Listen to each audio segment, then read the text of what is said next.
Fantastic. So I'm here with Neil again on our tour of London, and I've just got him for a second. You know, Neil, one of the things you've said which really helped me was this saying, don't doubt in the darkness what God's revealed in the light. And leadership can be tough. It can be difficult to exercise our spiritual authority. So I thought you might have a few words of wisdom for us. Well, I got a lot of words, to be honest with you, because I've experienced some darkness. Because I didn't know whether my wife was going to live or die for 15 months, and we lost everything we had. And God just stripped me down to nothing. And all of that just changed in one night in a day of prayer. Nothing changed externally, but everything had changed internally. And the essence of that one was unique, because if I thought I had an attribute, you can trust on Neil Anderson, you can, you can count on him to be there and be true and whatever else. And I was stoically self-sufficient with no clue that that was my greatest enemy to my sufficiency in Christ. Wouldn't even seen it as sin. Would almost saw it as the badge of, honor and courage and whatever else. I could tough it out kind of a situation. But God gave me something I couldn't fix. And that all changed. Day of prayer. It was the most amazing thing. That actually was the birth of Freedom in Christ Ministries.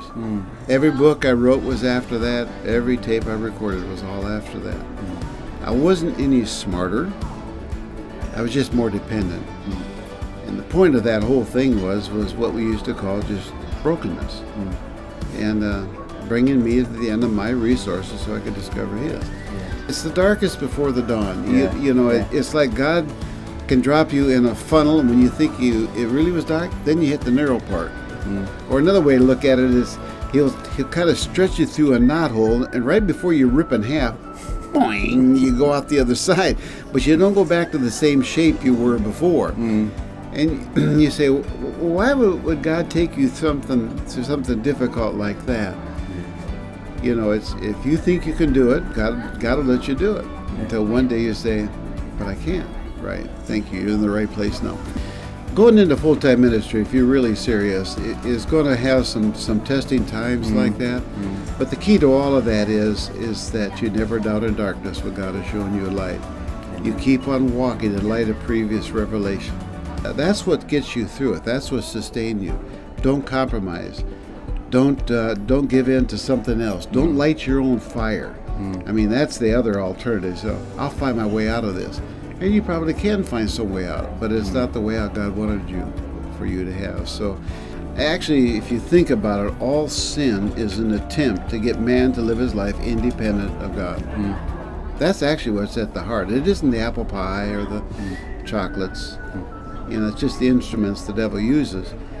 I said, at the heart of it is us just doing our own thing and not waiting upon God. But over the years, and I've seen this struggle in ministry where we got to make it happen. I said, no, if you're a faithful person, you let it happen. You let it happen in God's time. You don't make it happen. I used to tell people, I said, when I get up to stand in front of people or minister, there's always just two questions that stand out. God, is this your idea? Are you here? And number two, is my zipper up? I mean, let's face it, folks, you got to be practical throughout your ministry experience as well. So we're here in London. God bless you. Thanks for listening. Thanks, Neil.